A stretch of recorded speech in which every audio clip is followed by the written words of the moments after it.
Tu es notre père, ont dit les deux enfants au chef de la mafia dans l'ascenseur, juste devant son homme de main le plus fidèle. L'ascenseur privé de la tour Blackwood bourdonnait doucement en montant vers le 50e étage. Harrison Blackwood, l'homme qu'on appelait le faucheur, le roi de l'ombre, qui contrôlait toutes les opérations illégales de Boston à Washington, dans le district de Columbia. Il se tenait parfaitement immobile dans son costume 3 pièces noires. À côté de lui se trouvait Sterling Cross, son bras droit depuis 15 ans. Il parlait d'une voix basse et professionnelle de la dernière menace territoriale de Knox Valentine. L'ascenseur a ralenti et s'est arrêté au 25e étage, et les portes se sont ouvertes. Deux enfants sont entrés. Un garçon d'environ 7 ans avec des yeux gris qui semblaient trop calmes, trop calculateurs, et une fille qui serrait d'un vieil ours en peluche contre sa poitrine, des rubans rouges noués dans ses cheveux sombres. Ils n'ont pas touché le panneau, n'ont appuyé sur aucun bouton, comme s'ils savaient déjà exactement où ils allaient. Ils ont simplement levé le visage et ont regardé Harrison. La petite main de la fille a trouvé la manche de son frère, tirant une fois comme pour s'ancrer, et elle a murmuré. « C'est lui, Jasper. C'est notre père. » Le garçon s'est avancé. « Tu es notre père, Harrison Blackwood. Nous t'avons enfin trouvé. » La main de Harrison s'est figée dans sa poche. Les doigts de Sterling ont tressailli vers son arme dissimulée par instinct avant de se reprendre. C'étaient des enfants. Excusez-moi. La voix de Harrison était glaciale, le même ton qu'il utilisait avant de détruire des empires. Maman a ta photo. La fille serra plus fort son ours en peluche, sur sa table de nuit. Ton nom était écrit au dos. Jasper a déplié un papier. La couverture du magazine Fortune avec Harrison, à côté d'un dessin au crayon. Un grand homme en noir tenant la main de deux petites silhouettes et d'une femme. Nous avons pris le métro depuis Brooklyn. Maman ne sait pas que nous sommes là. Nous voulions juste te rencontrer, une seule fois. Sterling a dévisagé son patron. Vous avez des enfants? Avez-vous déjà eu un moment où votre monde entier a basculé? Quand tout ce que vous avez construit, le pouvoir, l'empire, la peur que vous commandiez, n'a soudain plus rien signifié comparé à deux petits visages vous regardant avec espoir. L'esprit de Harrison est devenu vide. Il n'avait pas d'enfant, n'en avait jamais voulu. Sa vie était faite de violence et de contrôle. La dernière chose dont il avait besoin était une faiblesse.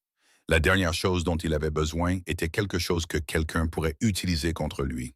Mais le visage du garçon, les yeux gris que Harrison voyait chaque matin dans le miroir, l'arc exact de ses sourcils, et la chronologie, il y a 8 ans. Pearl Ashford, la serveuse au sourire chaleureux dans ce bar chic, des nuits tardives, du whisky partagé, des conversations qui le faisaient se sentir humain. Puis la guerre des Marino a éclaté, l'embuscade qui a failli le tuer. Quand il est finalement retourné la chercher, elle était partie, disparue sans laisser de traces. Il avait supposé qu'elle voulait s'en aller. Il avait eu tort. Harrison s'est abaissé lentement, au niveau des yeux des enfants. Sterling a reculé.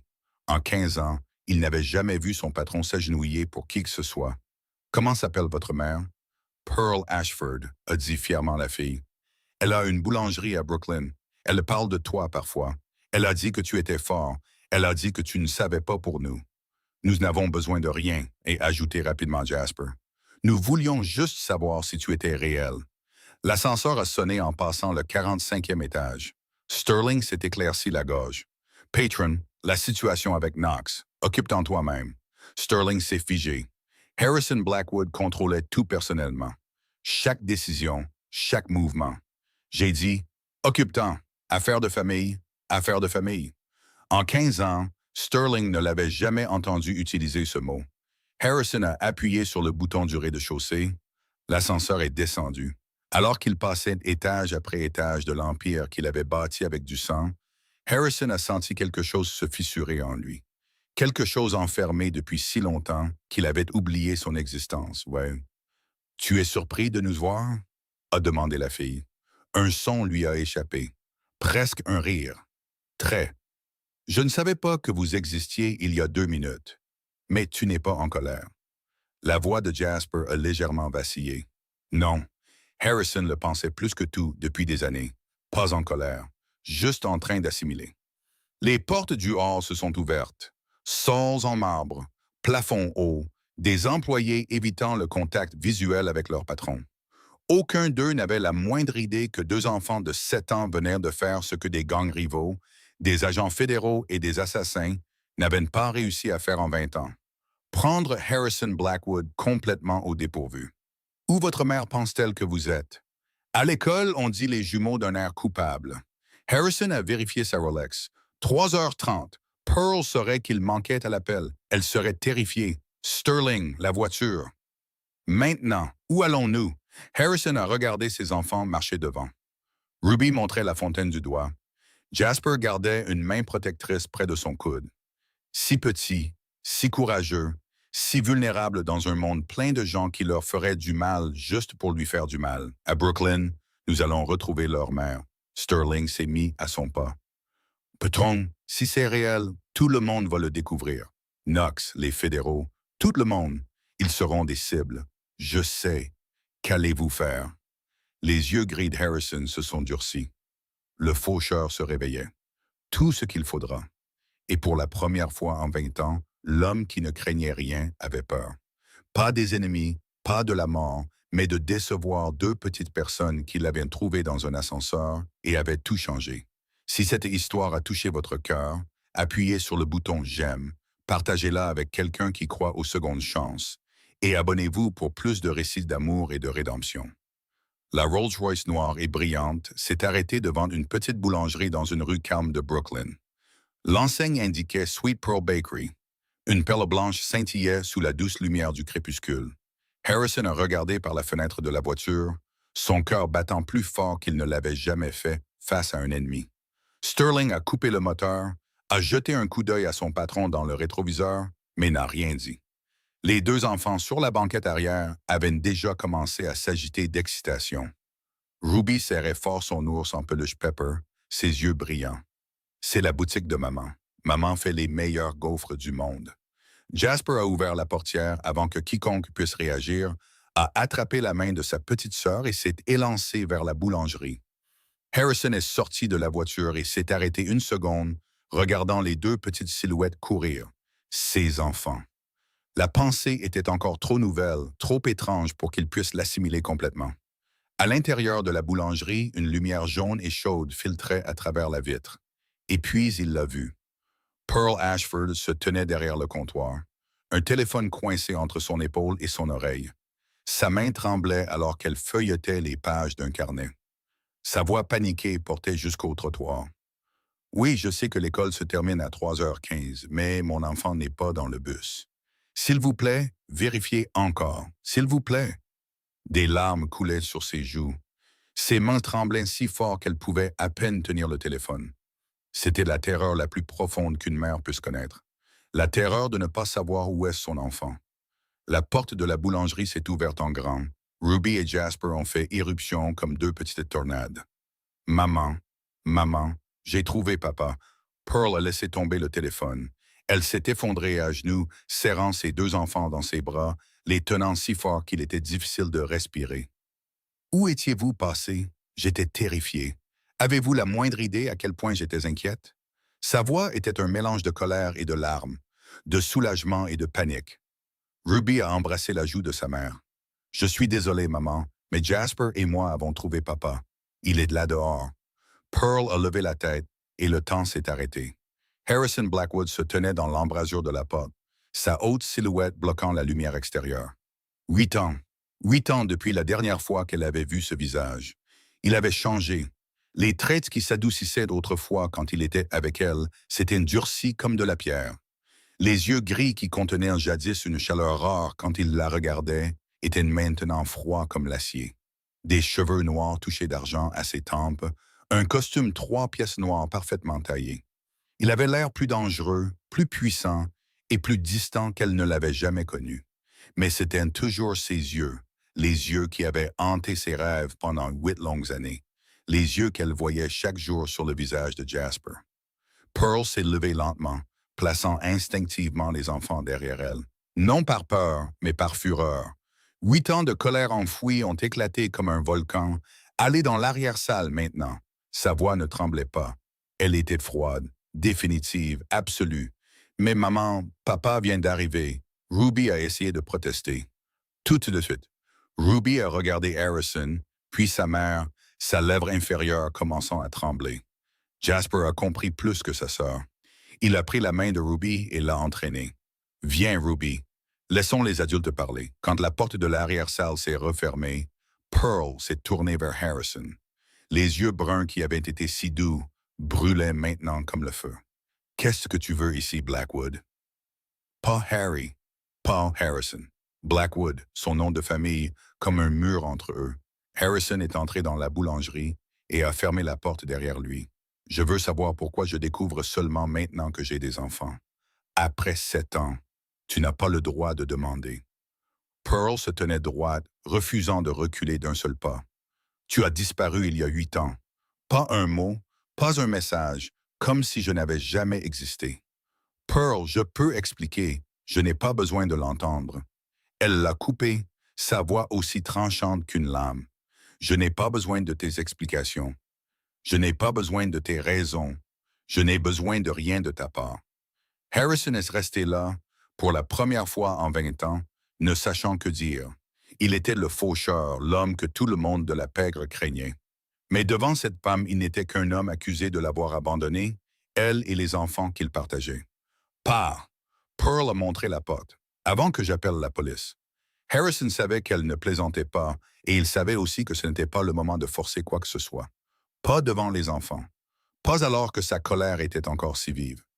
Il a sorti son portefeuille, a pris une carte de visite noire avec des lettres argentées et l'a posée sur le comptoir. Quand tu seras prête à écouter, appelle-moi n'importe quand. Pearl n'a pas regardé la carte, ne l'a pas regardé lui. Elle laisse rester là, les deux mains serrées en poing à ses côtés. Harrison s'est retourné et est sorti, chaque pas lourd comme si des pierres étaient attachées à ses pieds. La Rolls-Royce attendait toujours dehors. Sterling a ouvert la portière, mais Harrison n'est pas monté tout de suite.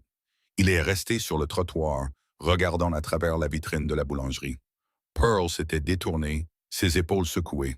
Elle pleurait et il ne pouvait rien faire pour la réconforter. Pas encore.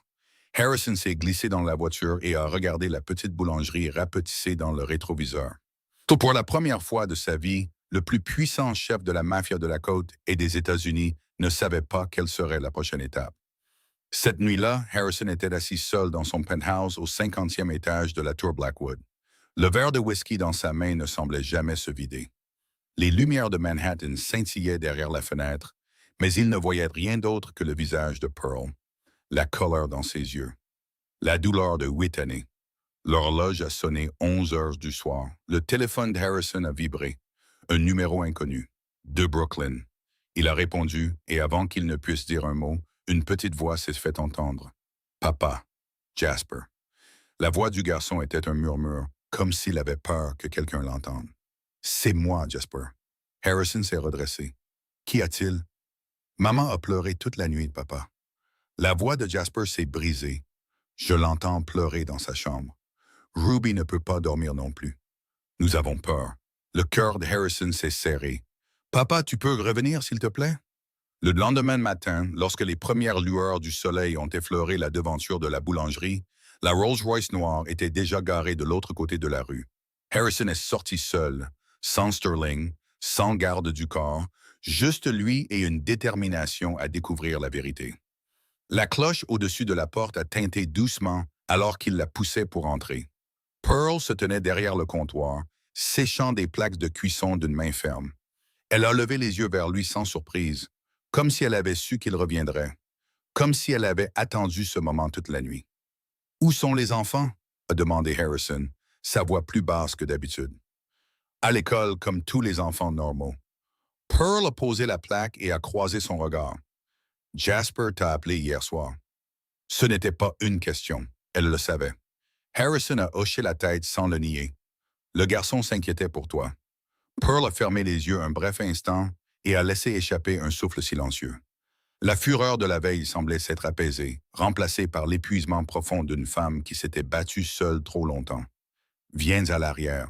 Je ne veux pas parler ici. » Elle l'a conduit par la porte arrière dans la petite cuisine où l'odeur de beurre et de vanille flottait dans l'air. Des moules à gâteaux étaient soigneusement empilés sur les étagères. Une photo de Ruby et Jasper était collée sur le réfrigérateur. Les deux enfants souriaient de toutes leurs dents. De la crème était étalée sur leur visage. Harrison a regardé la photo et quelque chose dans sa poitrine s'est tordu douloureusement. 8 ans. 8 ans de moments comme celui-là qu'il n'avait jamais vu. Pearl s'est adossée au comptoir, croisant les bras sur sa poitrine. Vas-y, qu'est-ce que tu veux expliquer? Harrison se tenait en face d'elle, gardant assez de distance pour qu'elle ne se sente pas menacée. Je ne t'ai pas abandonné, Pearl. J'ai failli mourir. Elle n'a pas réagi. Elle est simplement restée là, attendant qu'il continue. Ses yeux bruns foncés ne révélaient rien. La dernière nuit où nous nous sommes vus, je t'ai dit que je devais m'occuper d'affaires. Harrison a commencé, sa voix égale, presque comme s'il livrait un rapport. C'était la guerre avec la famille Moreno. Ils m'ont tendu une embuscade sur le chemin du retour. 3 balles, une dans l'épaule, une dans l'abdomen, une qui a failli toucher mon cœur. Pearl a pris une inspiration silencieuse, mais elle n'a toujours rien dit. J'ai été à l'hôpital pendant 2 mois. Après ça, il y a eu 18 mois de guerre. Les Moreno avaient des alliés partout.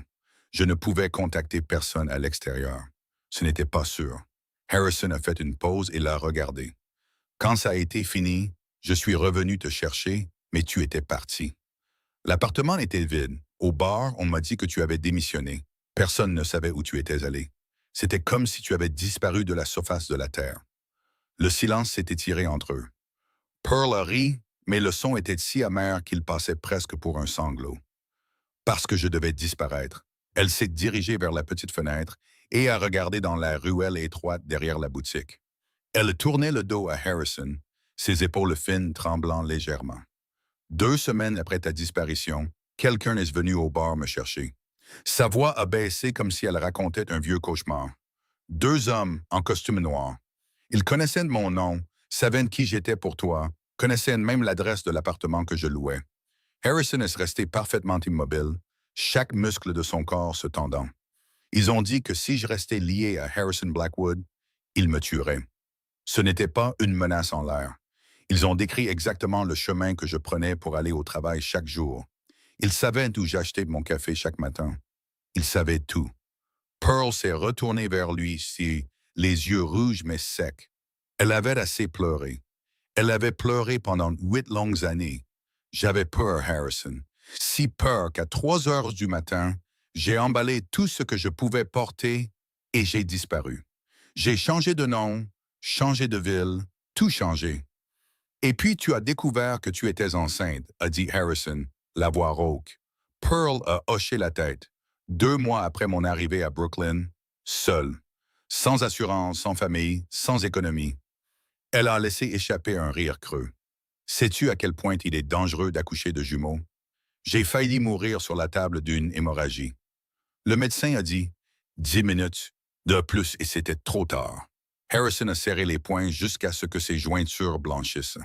Il a imaginé Pearl seule dans une chambre d'hôpital, mourant sans personne à ses côtés pendant qu'il était ailleurs, saignant pour une guerre de gang. « Qui ?» a-t-il demandé, sa voix si froide que l'air de la cuisine semblait gelé. « Qui t'a menacé ?» Pearl a secoué la tête. « Je ne sais pas. Ils n'ont pas donné de nom. N'ont pas dit qui ils étaient, seulement qu'ils savaient pour toi. Savaient qui tu étais, savaient ce que tu faisais. » Harrison s'est détourné et a frappé violemment le mur de son poing. Le plâtre s'est fissuré sous la force de son coup. « Je le découvrirai, peu importe le temps que ça prendra. » « Ça fait 8 ans, a dit Pearl, la voix lasseuse. Je n'ai pas besoin que tu les trouves. Je n'ai pas besoin de vengeance, j'ai juste besoin que tu restes à l'écart. Laisse-moi et les enfants vivre en paix. Tu penses que c'est si simple? » Harrison s'est retourné vers elle, ses yeux gris pris dans une tempête. « Tu penses que je peux m'en aller après avoir appris que j'ai des enfants? Après avoir su ce que tu as traversé? J'ai vécu 8 ans sans toi. J'ai élevé 2 enfants seuls. J'ai bâti cette boulangerie à partir d'un chariot dans la rue. » Pearl s'est approchée de lui, levant le menton et croisant son regard sans ciller. « Je n'ai pas besoin d'être sauvé. Je n'ai pas besoin de toi. » Harrison l'a regardée, cette petite femme qui avait tout affronté seule, plus forte que n'importe quel soldat qu'il ait jamais connu, et plus fragile qu'elle ne le croyait. « C'est trop tard, Pearl, a-t-il dit, sa voix basse et ferme. Les enfants m'ont trouvé à Manhattan, dans mon immeuble, avec des caméras de sécurité partout. Ce n'est qu'une question de temps avant que mes gens le sachent. Et si mes gens le savent, il a laissé la signification s'installer dans le silence, alors mes ennemis le sauront aussi. Knox Valentine, les autres. Ils cherchent toujours ma faiblesse et maintenant ils pourraient la trouver. Pearl a pâli, mais elle n'a pas reculé. Alors, que veux-tu? Harrison l'a regardé droit dans les yeux et sa voix n'appartenait plus à un chef de la mafia. Elle appartenait à un père. Je veux vous protéger, toi et les enfants. C'est la seule chose que je veux et c'est quelque chose que tu ne peux pas faire seul. Pas avec des hommes comme Knox Valentine. Pearl est restée silencieuse pendant un long moment après qu'Harrison ait fini de parler. Elle voulait argumenter, voulait dire qu'elle avait vécu en sécurité pendant 8 ans sans la protection de personne. Mais au fond d'elle, elle savait qu'il avait raison. Ses 2 enfants avaient traversé la ville et le métro seuls, étaient entrés dans l'immeuble d'un des hommes les plus dangereux d'Amérique et avaient déclaré devant tout le monde qu'il était leur père. Si Harrison ne les avait pas vus en premier, si ça avait été quelqu'un d'autre, un de ses ennemis, les conséquences auraient été impensables. « Laisse-moi te protéger », a dit Harrison, sa voix s'adoucissant légèrement. « Pas parce que tu as besoin de moi, Bay, mais parce que les enfants doivent être en sécurité. » Pearl a fermé les yeux et a pris une longue et profonde inspiration. C'était la décision la plus difficile qu'elle ait eu à prendre depuis la nuit où elle avait fui il y a 8 ans. Laisser Harrison Blackwood revenir dans sa vie signifiait permettre à son monde interlope de frôler sa famille, mais le repousser signifiait laisser ses enfants sans protection face à des dangers qu'elle ne pouvait même pas voir. D'accord, elle a ouvert les yeux et a croisé son regard. Mais à mes conditions, Harrison a hoché la tête, attendant. Tu peux voir les enfants, mais tu ne passes pas la nuit ici. Tu n'interfères pas dans la façon dont je les élève. Tu n'apportes rien de lié à ton travail près de cette boulangerie. Et si les enfants ne veulent pas te voir, tu respectes ça. D'accord, a répondu Harrison sans une seconde d'hésitation. Pearl a été légèrement surprise de la facilité avec laquelle il a accepté. Elle s'était préparée à une négociation tendue, mais il a accepté comme si ces règles ne signifiaient rien comparé au fait d'être autorisé à approcher ses enfants. Autre chose, a-t-il demandé. Pearl a secoué la tête, toujours méfiante. Pour l'instant, c'est suffisant. Cet après-midi-là, lorsque le bus scolaire jaune s'est arrêté devant le portail, Ruby et Jasper sont descendus avec leurs sacs à dos sur les épaules. Tous deux se sont figés en voyant ce qui les attendait. Leur mère était là, comme toujours, mais à côté d'elle se tenait un grand homme en costume noir, les yeux gris fixés sur eux. « Papa !» a crié Ruby la première, laissant tomber son sac à dos par terre et courant vers Harrison comme une petite balle. « Papa, tu es vraiment revenu. » Elle s'est jetée à ses jambes, s'accrochant comme s'il pouvait disparaître à l'instant où elle le lâcherait. Harrison est resté raide une seconde, ne sachant que faire. Pendant 20 ans, il avait été habitué à donner des ordres, à contrôler chaque situation. Rien ne l'avait préparé à une fillette de 7 ans s'agrippant à ses jambes et l'appelant papa. Lentement, il s'est agenouillé pour que Ruby puisse enrouler ses bras autour de son cou à la place. Jasper s'est approché plus lentement, ses pas prudents, ses yeux gris observant tout. Il s'est arrêté à quelques pas et a regardé sa mère pour confirmation. Pearl a fait un petit signe de tête. « Votre père sera là pour un moment. » Jasper s'est retourné vers Harrison, gardant toujours ses distances. Il n'a pas couru dans ses bras comme sa sœur. Au lieu de ça, il a demandé sans détour. « Est-ce que tu tues des gens? » Pearl a failli le gronder pour la question, mais Harrison a levé une main pour l'arrêter. Il s'est agenouillé pour être au niveau des yeux de Jasper, un bras tenant toujours Ruby, qui s'accrochait à son cou. « Il y a des gens qui veulent me faire du mal à ma famille, a-t-il dit, regardant droit dans les yeux de son fils. Et je ne laisse pas ça arriver, à n'importe quel prix. » Jasper est resté silencieux, réfléchissant, ses yeux gris identiques à ceux de Harrison clignant pensivement. Le garçon pesait, évaluait, jugeait, de la même manière que Harrison le faisait face à un nouvel associé. Finalement, Jasper a hoché la tête. « D'accord, j'accepte ça. » Comme s'il venait de signer un contrat d'affaires plutôt que de parler à son père. Harrison a presque ri. Le garçon était indubitablement le sien. Ruby n'a prêté aucune attention à l'échange sérieux. Elle a sorti son ours en peluche Pepper de son sac à dos et l'a mis dans les mains d'Harrison. « Papa, tiens Pepper pour moi. Pepper t'aime bien. » Harrison a baissé les yeux sur le vieil ours, son rembourrage aplati, un œil manquant, l'oreille gauche maladroitement recoussue. Il l'a tenue à deux mains, maladroitement, comme si c'était une bombe à retardement. Le faucheur, le chef de la mafia le plus craint de la côte Est, debout au portail d'une école primaire dans un costume à 10 000 $, tenant un vieil ours en peluche usée. Si Sterling pouvait voir ça, il ne le croirait jamais. Tu restes pour le dîner, n'est-ce pas? Ruby a levé les yeux vers lui, ses grands yeux pleins d'espoir. Harrison a jeté un coup d'œil à Pearl. Elle se tenait les bras croisés, les lèvres serrées. Puis elle a laissé échapper un soupir réticent et a fait un petit signe de tête. Un dîner et tu fais la vaisselle. Harrison a hoché la tête immédiatement. Marché conclu. Ruby a applaudi et a attrapé la main de Harrison, le tirant. Jasper a ramassé le sac à dos de sa sœur et a marché à côté de sa mère, jetant de temps en temps un coup d'œil à l'homme inconnu qui se laissait mener comme un grand chien obéissant. Le dîner ce soir-là était simple. Pâtes à la sauce tomate et boulettes de viande, pain grillé, salade. Il n'y avait pas de vin cher, pas de table à manger en chaîne centenaire, pas de serviteurs attendant derrière les chaises, juste 4 personnes assises autour d'une petite table dans la cuisine exiguë derrière la boulangerie. Ruby a parlé sans arrêt de l'école, de son professeur, du hamster de la classe nommé Monsieur Moustache. Jasper était plus silencieux, mais de temps en temps, il offrait un commentaire pertinent qui faisait qu'Harrison le regardait avec une admiration silencieuse. Pearl observait tout, toujours prudente, mais ses épaules étaient moins rigides que le matin même. Harrison était assis là, une fourchette à la main, absorbant la scène devant lui. Il ne se souvenait pas de la dernière fois qu'il avait partagé un dîner en famille. Peut-être jamais. Son père était mort quand il avait 15 ans, sa mère avant ça. Depuis, ses repas avaient été seuls dans un penthouse froid ou dans des restaurants somptueux entourés de gens en qui il n'avait pas confiance. Mais ici, dans cette petite cuisine remplie de l'odeur de sauce tomate et du son du rire de Ruby résonnant sur les murs, Harrison a ressenti quelque chose qu'il avait oublié depuis longtemps. Le sentiment d'appartenir à un endroit. À 200 miles à l'ouest de Manhattan, dans un manoir au sommet d'une colline surplombant une vallée tranquille en Pennsylvanie, Knox Valentine était assis dans un bureau lambrissé de chênes sombres. La lumière des bougies d'un lustre antique projetait des ombres mouvantes sur son visage anguleux, accentuant la cicatrice qui courait de sa tempe à sa joue gauche.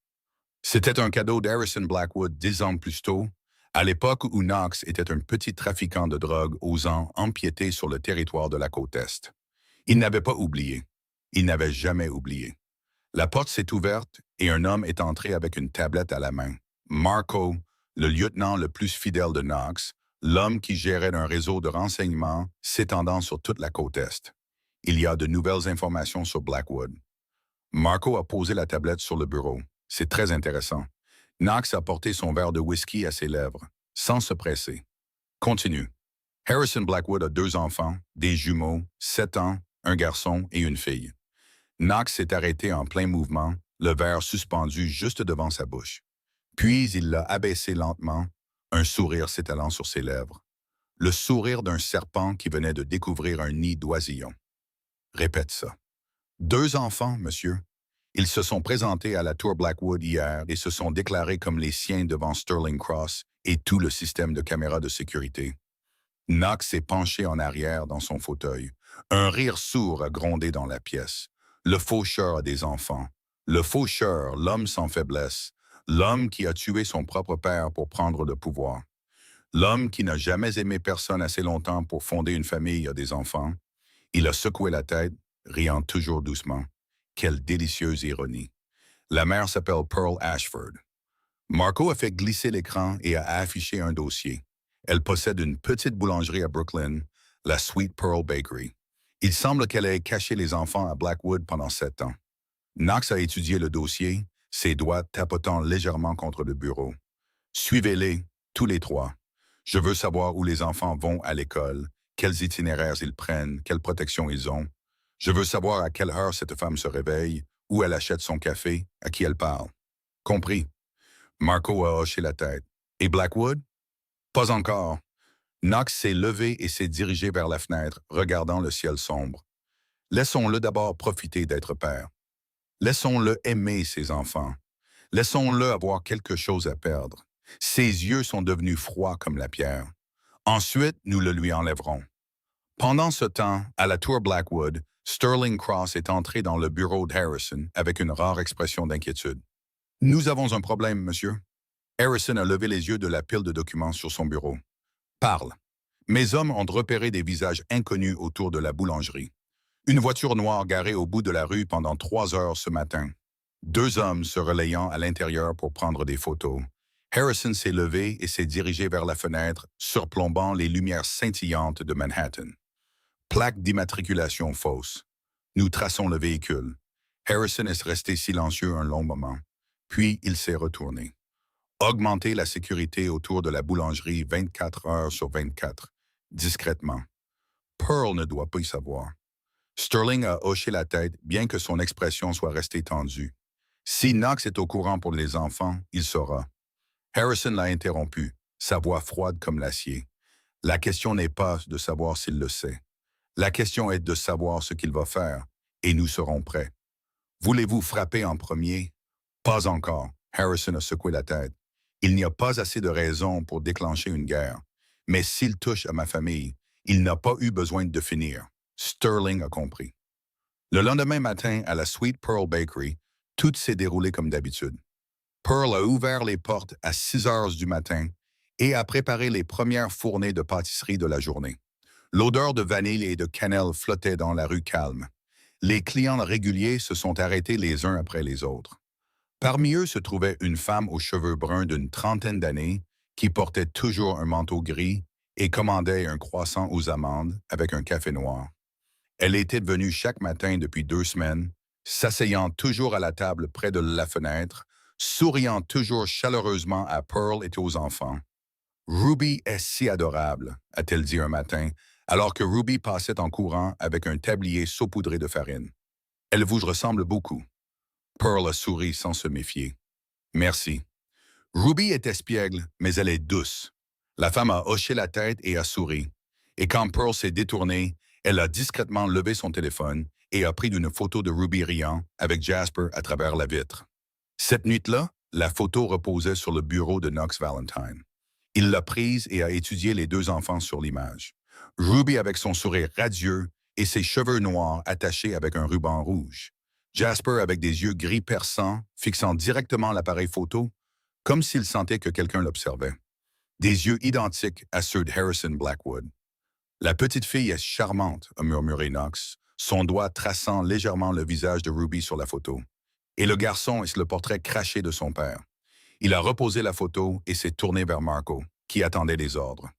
Nous enverrons bientôt nos salutations aux faucheurs, très bientôt. 2 semaines se sont écoulées comme un rêve étrange que Harrison n'aurait jamais imaginé lui appartenir. Chaque jour, après avoir terminé son travail à la Tour Blackwood, il se rendait à Brooklyn. Non plus dans la Rolls-Royce avec un chauffeur privé, mais dans un véhicule utilitaire sport noir qui attirait beaucoup moins l'attention. Sterling le suivait toujours à une distance prudente, surveillant toujours chaque coin de chaque rue.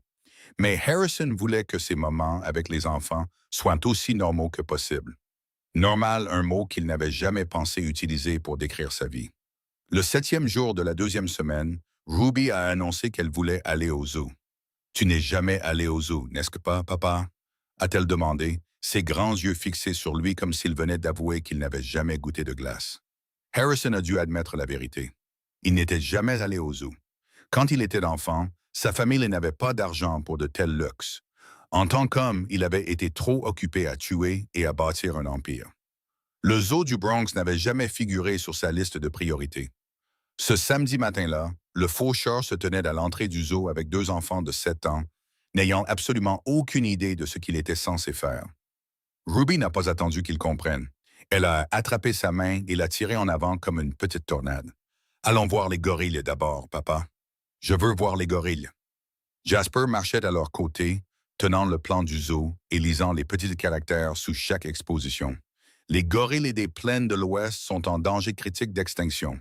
Papa, il n'en reste qu'environ 100 000 à l'état sauvage. La déforestation et le braconnage en sont les principales causes. Harrison a regardé son fils, surpris. « Où as-tu lu ça? » « Dans des livres, a haussé les épaules Jasper comme si c'était évident. « J'aime lire sur les animaux, sur la science, sur tout. Ils ont passé toute la matinée à errer dans le zoo. Ruby voulait s'arrêter à chaque enclos, saluant chaque animal comme si elle accueillait de vieux amis. Jasper jouait le rôle de guide, expliquant chaque espèce avec la précision d'un jeune scientifique. Et Harrison, le plus puissant chef de la mafia de la côte Est, suivait les deux enfants comme un grand ours obéissant, tenant 2 bouteilles d'eau, un sac de popcorn, l'ours en peluche Pepper et un ballon en forme de girafe que Ruby avait insisté pour acheter. Sterling se tenait à 50 mètres de là, derrière un chariot de hot dog, faisant de son mieux pour ne pas rire. La semaine suivante, c'était Central Park. Harrison a acheté des glaces aux enfants à un vendeur de rue. Fraises pour Ruby, chocolat pour Jasper. Il n'en a pas commandé pour lui-même. Mais quand Ruby a insisté pour qu'il goûte une bouchée de la sienne, il s'est trouvé incapable de refuser. Ils se sont assis sur un banc de pierre à l'ombre d'un vieux chêne, regardant les joggeurs passer. D'autres enfants jouaient sur l'herbe. Une famille normale parmi des centaines d'autres familles normales. Personne ne savait que l'homme assis là, mangeant une glace avec 2 enfants, était celui que le monde de la pègre craignait. La semaine d'après, c'était le musée d'histoire naturelle. Jasper était dans son élément. Il a traîné Harrison de la salle des dinosaures au planétarium. Ses yeux brillaient d'émerveillement à chaque exposition. Il lisait chaque plaque à voix haute et posait des questions auxquelles Harrison ne pouvait pas toujours répondre. Papa, si un astéroïde assez gros frappait la Terre, cela pourrait provoquer une extinction de masse comme pour les dinosaures, a dit Jasper, debout devant un modèle du système solaire. Mais la NASA développe une technologie pour dévier les astéroïdes. Je pense que je veux travailler là-dessus quand je serai grand. Harrison a regardé son fils et a ressenti une fière poussée d'orgueil. Le garçon était brillant. Pas l'intelligence rusée du monde interlope, mais le genre qui pourrait changer le monde. Tu peux faire tout ce que tu veux, a dit Harrison. Je m'en assurerai. Sur le chemin du retour, après que Ruby se soit endormie sur la banquette arrière, Jasper a parlé de manière inattendue. Papa. Oui. À l'école, des enfants se sont moqués de moi. Il a regardé par la fenêtre, sa voix aussi calme que s'il commentait la météo. Ils disent que je n'ai pas ceux de père. Ils disent que maman est une mère célibataire. Ils m'appellent le gamin sans père. Harrison a serré le volant jusqu'à ce que ses jointures blanchissent. La colère a jailli comme un feu, mais il l'a réprimée. Qui? Quels sont leurs noms? C'est bon, papa. Jasper s'est tourné vers lui, les yeux gris stables d'une manière qui semblait bien trop vieille pour un enfant de son âge. Je m'en suis occupé. Je leur ai dit que mon père était très occupé à faire un travail important. Puis j'en ai frappé un au visage. Ils ont arrêté. Harrison ne savait pas s'il devait se sentir fier ou alarmé. Peut-être les deux.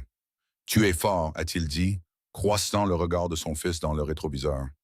Mais souviens-toi, à partir de maintenant, tu as ton père derrière toi. Tu n'as plus à tout affronter seul. Jasper a hoché la tête, le coin de sa bouche se soulevant dans un rare petit sourire. Cet après-midi-là, après le dîner, Ruby a tendu à Harrison une feuille de papier pliée en 4. J'ai dessiné ça pour toi. Harrison l'a déplié soigneusement. C'était un dessin au crayon. 4 silhouettes se tenant côte à côte, se tenant la main. Un grand homme habillé en noir. Une femme aux longs cheveux bruns, un garçon, une fille tenant un ours en peluche. Au-dessus d'eux, un soleil souriant et des lettres inégales épelant « Ma famille ». Harrison a regardé le dessin pendant un long moment, la poitrine serrée. Il a plié le papier avec un soin délibéré, chaque pli précis comme s'il manipulait le document le plus important de sa vie. Puis il l'a glissé dans la poche intérieure de sa veste, sur son cœur. « Merci », a-t-il dit, sa voix plus rauque que d'habitude. « Je le garderai pour toujours. » Pearl se tenait dans l'embrasure de la porte de la cuisine, observant la scène. Ruby grimpait sur le dos d'Harrison, exigeant un tour à califourchon. Jasper était assis à proximité avec un livre entre les mains, bien que de temps en temps il jetait un coup d'œil à son père avec une chaleur qu'il essayait de dissimuler. Et Harrison, le faucheur, le plus redouté des chefs de la mafia, souriait. Pas le sourire froid qu'il arborait devant ses ennemis, pas le sourire de façade des négociations, mais le sourire d'un père heureux avec ses enfants. Le cœur de Pearl a vacillé. Elle s'est rappelé qui il était, le monde d'où il venait, le danger qui le suivait comme une ombre. Pourtant, alors que le rire de Ruby résonnait depuis son dos, alors que les épaules de Jasper se détendaient enfin pour la première fois, Pearl ne pouvait nier une simple vérité. Ses enfants avaient besoin de leur père. Et peut-être que quelque part au fond de son propre cœur gardé, elle avait besoin de lui aussi. Une semaine après la visite au musée, l'école primaire de Ruby a annoncé un pique-nique à Prospect Park. Ruby a été excitée toute la semaine, parlant sans cesse des jeux, de manger de la pizza en plein air, de son professeur promettant à la classe une partie de chat. Ce matin-là, Harrison est arrivé à la boulangerie plus tôt que d'habitude. Il voulait emmener Ruby à l'école lui-même, la regarder monter dans le bus avant de partir, mais son téléphone a sonné. Sterling. Patron, la réunion avec les alliés du Sud a été avancée à aujourd'hui. Ils sont déjà en route. Elle ne peut pas être reportée. Harrison a regardé Ruby courir dans la boulangerie avec son sac à dos licorne rebondissant sur ses épaules. L'excitation irradiante de son petit corps. Il voulait rester. Il voulait la suivre au parc. Il voulait s'assurer que tout était en sécurité. Et l'équipe de sécurité? A-t-il demandé, l'attention crispant sa voix. 4 hommes affectés au bus, 2 autres à l'intérieur du parc se faisant passer pour des visiteurs. Tout est sous contrôle, monsieur. Je vous le garantis, Harrison n'aimait pas ça. 20 ans de survie dans le monde interlope lui hurlaient que quelque chose n'allait pas. Mais la réunion était importante. Les alliés du Sud contrôlaient les principales routes de transport. S'ils ne se présentaient pas, ils le prendraient comme un manque de respect. Et dans son monde, le manque de respect pouvait déclencher une guerre. Bien, a-t-il dit à contre-cœur, je veux des rapports toutes les 30 minutes. Le moindre signe d'irrégularité, tu m'appelles immédiatement. Compris, monsieur? Harrison a mis fin à l'appel et s'est agenouillé pour serrer Ruby dans ses bras. Papa doit travailler aujourd'hui. Je ne peux pas venir avec toi, mais amuse-toi bien, écoute ton professeur. Ruby a enroulé ses bras autour de son cou et l'a embrassé sur la joue. Je sais, papa. Ne t'inquiète pas. Je te raconterai tout à mon retour. Il l'a regardé monter dans le bus et lui faire un signe par la fenêtre. Et quelque part au fond de lui, une ombre s'est agitée, mais il l'a repoussée et est retourné à Manhattan. Le pique-nique s'est déroulé sans encombre toute la matinée. La sécurité a fait des rapports à intervalles réguliers. Les enfants ont joué, déjeuné, participé à des jeux de groupe. Ruby a ri avec ses amis, courant librement sur l'herbe. Tout était parfait jusqu'à 2 heures de l'après-midi. Un camion de livraison a perdu le contrôle sur la route à côté du parc et a percuté la clôture en fer avec un fracas assourdissant. Le métal s'est tordu, le bois s'est brisé, le chaos a éclaté. Les enfants ont crié, les parents ont paniqué. Les enseignants ont essayé de rassembler les élèves tandis que la fumée s'échappait du moteur du camion. L'équipe de sécurité d'Harrison s'est précipitée vers l'accident par instinct, se déplaçant pour contenir la situation et s'assurer que personne n'était blessé. Dans ce seul moment de confusion, personne n'a remarqué le véhicule utilitaire sport noir garé de l'autre côté du parc. Personne n'a remarqué la femme familière aux cheveux bruns, la cliente qui achetait souvent des croissants aux amandes, s'approcher de Ruby, qui se tenait brièvement seule à l'écart de la foule. « Ruby, tu te souviens de moi? J'achète des pâtisseries à la boulangerie de ta mère. » Ruby a levé les yeux et a reconnu le visage familier. « Oui, je me souviens de vous. Ton père m'a demandé de venir te chercher. Il attend juste là-bas. » Ruby a hésité. Papa avait toujours dit de ne jamais partir avec des inconnus. Mais cette femme n'était pas une inconnue. Elle venait à la boulangerie. Elle connaissait papa. « Vraiment? » a-t-elle demandé doucement. « Vraiment. Ton père est pressé. Laisse-moi t'emmener à lui. » Et avant que Ruby ne puisse réfléchir davantage, elle a été doucement guidée vers le véhicule qui attendait, son moteur déjà en marche. Au moment où l'équipe de sécurité est revenue, Ruby avait disparu. 20 minutes plus tard, le téléphone de Pearl a sonné. « Je suis vraiment désolé, Madame Ashford, » a dit le professeur de sa fille, la voix tremblante. « Ruby, nous ne trouvons pas Ruby. Elle a disparu après l'accident. Nous avons fouillé tout le parc. » Pearl n'a plus rien entendu après ça.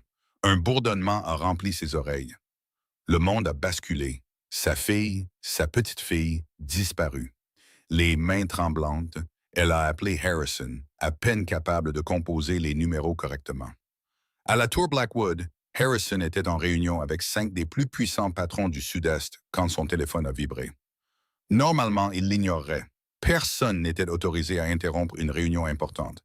Mais c'était le numéro de Pearl. Il a répondu « Harrison ». La voix de Pearl s'est brisée comme du verre. « Ruby, elle a disparu. Harrison, il ne la trouve pas. Notre fille a disparu. Le monde s'est arrêté de tourner. Tout son a disparu. Les 5 hommes en face de lui ont cessé d'exister. Il n'y avait que la voix désespérée de Pearl résonnant dans son esprit. Ruby, sa fille, la petite fille qui riait si facilement, qui s'accrochait à ses jambes, qui plaçait l'ours en peluche Pepper dans ses mains comme si elle lui confiait quelque chose de sacré. Disparu. 1 seconde, 2 secondes, 3 secondes, puis le faucheur s'est réveillé. Pas Harrison Blackwood, l'homme qui apprenait à être père, mais le faucheur, qui avait bâti un empire sur le sang et les larmes de ses ennemis. Harrison s'est levé, interrompant la réunion sans excuse. Les 5 patrons l'ont dévisagé, surpris et offensé, mais un regard dans ses yeux les a réduits au silence. Sterling. La voix de Harrison était glaciale, stable et impitoyable. Mobilise tout le monde, chaque contact, chaque œil dans la rue. Trouve ma fille, retourne cette ville s'il le faut. Sterling était déjà à la porte, téléphone à la main. C'est en cours, monsieur. Harrison s'est dirigé vers la sortie, puis s'est arrêté et s'est retourné vers les 5 hommes assis à la table. Si l'un de vous a des informations sur ma fille, parlez maintenant. Si quelqu'un retient des informations, il n'a pas fini la phrase. Ses yeux gris acier l'ont terminé pour lui. Vous cesserez d'exister. Personne n'a osé respirer. Le téléphone d'Harrison a sonné alors qu'il était en route pour Brooklyn. Un numéro inconnu. Il a répondu, sachant déjà exactement qui c'était. Blackwood. La voix de Knox Valentine est parvenue, épaisse de satisfaction. Ça fait longtemps, 10 ans, n'est-ce pas? Depuis la dernière fois que tu m'as laissé ce petit cadeau sur le visage. Harrison a serré le téléphone. Où est ma fille? La fille est magnifique. Knox a eu un petit rire. Elle a les yeux de son père, n'est-ce que bon? Le même gris. Courageuse aussi. Elle ne pleure pas. Pas encore. La rage a éclaté en Harrison comme un volcan. Mais il l'a réprimé. Perdre le contrôle maintenant signifiait tout perdre. Que veux-tu? Simple. Knox a étiré le mot, le savourant. Retire-toi complètement de la côte Est. Chaque territoire, chaque route, tout ce que tu as construit au cours des 20 dernières années en échange de la fille. Le silence s'est étiré entre eux. Harrison a regardé par la fenêtre de la voiture, alors que Manhattan défilait comme une rivière de lumière. Son empire, tout ce pourquoi il avait saigné. D'accord, a-t-il dit sans hésitation. Knox est resté silencieux 1 seconde, ne s'attendant clairement pas à une réponse aussi rapide. Tu es sérieux. Je ne joue pas avec la vie de mon enfant. Donne le lieu. Je viendrai seul. Le vieil entrepôt de Red Hook. Minuit. Tu connais l'endroit. Knox a ri doucement. Pas de piège, Blackwood. Elle est très douce. Je détesterais l'abîmer. L'appel s'est terminé. Harrison s'est tourné vers Sterling au volant. Trouve leur position exacte. Je dois savoir où est ma fille avant minuit. Nous y travaillons, monsieur. Le réseau est entièrement activé. Pendant ce temps, dans un entrepôt abandonné à la périphérie de la ville, Ruby était recroquevillée dans un coin sombre. La pièce était froide, la seule lumière filtrant par une fissure dans une porte en métal rouillé. Elle serrait Pepper fort contre sa poitrine. Ses petites mains tremblantes, elle avait peur, plus peur qu'elle ne l'avait jamais été. Mais au fond d'elle, il y avait une chose qu'elle croyait sans aucun doute. Papa viendrait. Il l'avait promis. Il avait dit qu'il la protégerait toujours. Ruby a fermé les yeux et s'est souvenue de la voix d'Harrison. Profonde, stable, comme si rien au monde ne pouvait le vaincre. La porte a grincé en s'ouvrant. Un grand homme est entré, un faisceau de lampes de poche balayant le petit visage de Ruby. Toujours pas en train de pleurer, a-t-il marmonné avec un sourire narquois. Courageuse petite chose. Ton père doit être fier. Ruby a levé le menton, ses yeux gris se fixant sur les siens sans ciller. Mon papa arrive. Mon papa est le faucheur, l'homme a ri, mais le son a faibli quand il a vu ses yeux. Il n'y avait pas de peur en eux, seulement une certitude absolue. Il s'est détourné et a fermé la porte, ses pas légèrement plus rapides qu'avant. Dans l'obscurité, Ruby a serré Pepper plus fort. Papa viendra, a-t-elle murmuré à l'ours. Papa a promis. 11 heures du soir.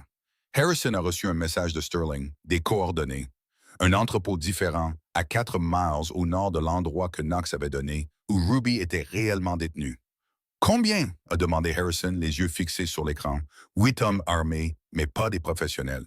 Les hommes principaux de Knox sont au faux endroit à vous attendre. Harrison a hoché la tête une fois. Rassemble l'équipe. On y va maintenant. 11h45. 2 véhicules utilitaires sport noirs se sont arrêtés à 200 mètres de l'entrepôt. 12 hommes en sont sortis, se déplaçant dans l'obscurité comme des ombres. Harrison les menait. Pas de gilet pare-balles, pas d'hésitation. Seulement une fureur froide et la détermination de faire d'un père. L'assaut a duré moins de 5 minutes. Rapide, précis, final. Les hommes de Harrison les ont surpassés en nombre et en compétence. Les 8 subordonnés de Knox ont été maîtrisés avant de pouvoir donner l'alarme. Pas un seul coup de feu n'a été tiré. Harrison ne voulait pas que Ruby entende des tirs. Il a traversé les pièces sombres, ses pas rapides mais stables, puis il l'a trouvée. Ruby était assise dans le coin, son petit visage illuminé par un faisceau de lumière traversant la pièce. Ses yeux gris se sont écarquillés, puis ont brillé quand elle a vu la silhouette familière dans l'embrasure de la porte. Papa. Harrison est tombé à genoux et a pris sa fille dans ses bras. Il l'a tenue si fort, comme si elle pouvait disparaître s'il relâchait son étreinte. « Tu es blessé? Quelqu'un t'a touché? » Ruby a alors éclaté en sanglots, le barrage cédant enfin, mais elle a secoué la tête. « Je vais bien. Je savais que tu viendrais. Je leur ai dit que tu viendrais. » Harrison l'a serré plus fort, enfouissant son visage dans ses cheveux sombres, et pour la première fois en 20 ans, quelque chose d'humide a coulé sur sa joue. Des larmes, le faucheur pleurait.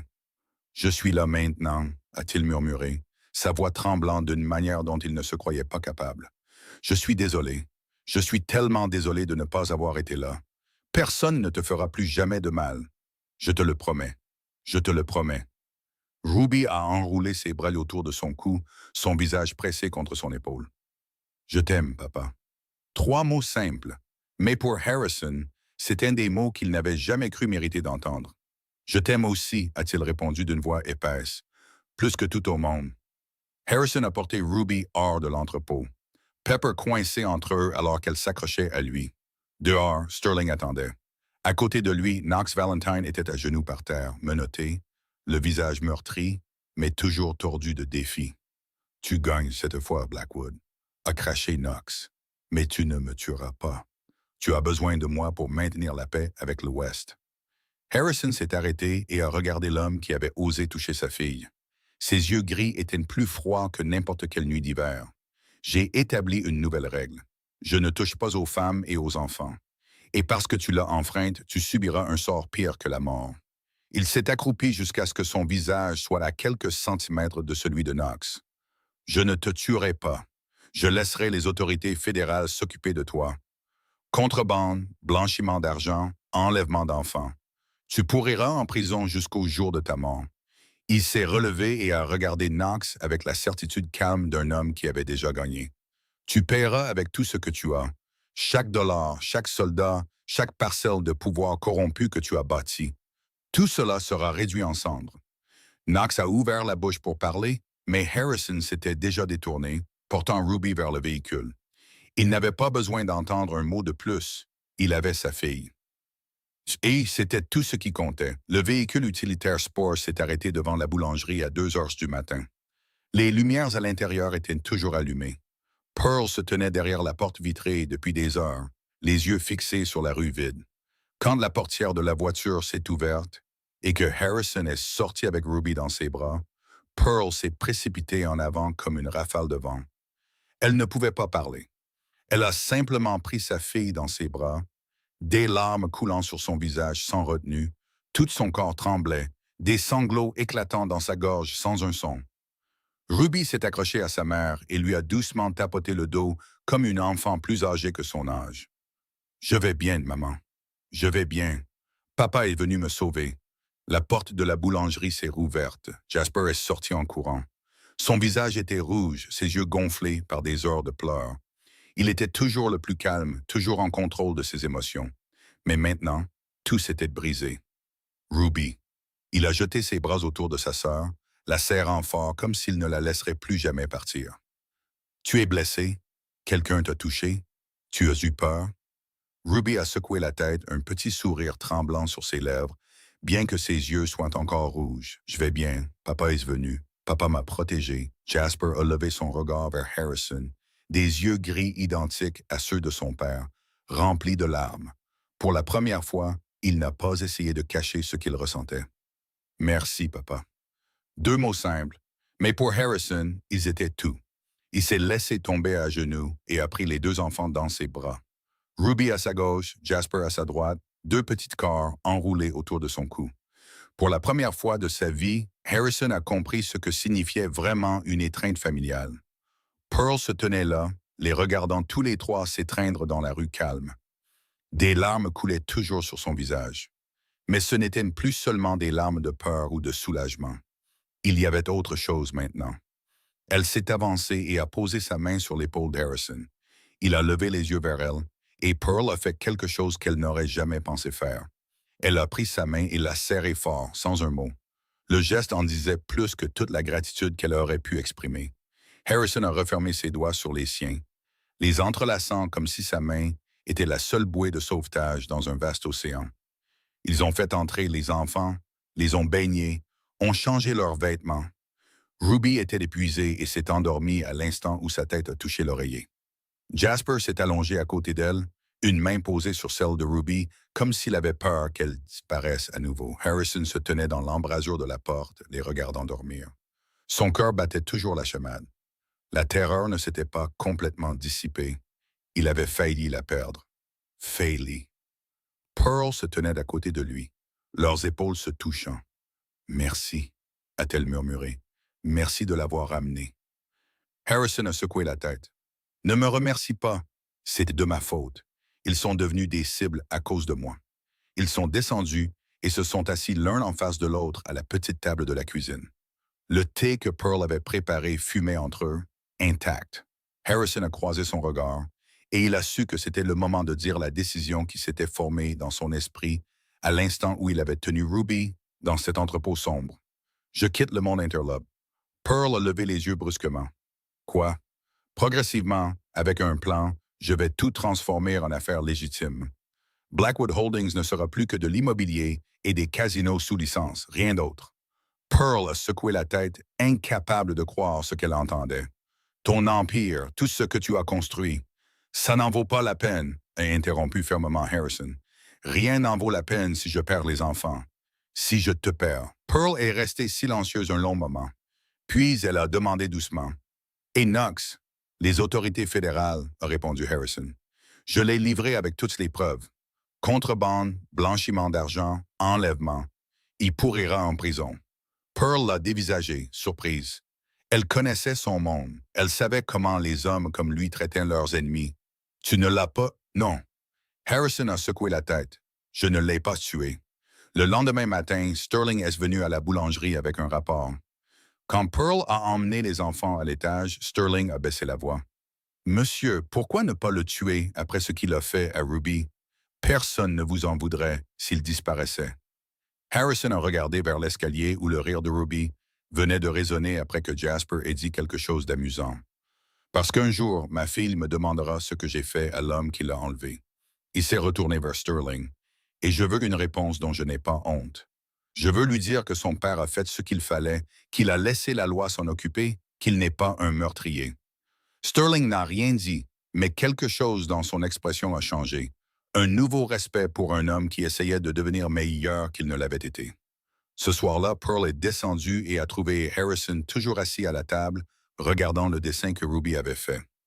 4 silhouettes se tenant la main. Famille. Elle s'est assise à côté de lui sans parler et a repris sa main comme la veille. Cette fois, elle l'a tenu plus fort, non seulement par gratitude, mais à cause de quelque chose de plus profond. Quelque chose qu'elle avait essayé de nier pendant 8 longues années.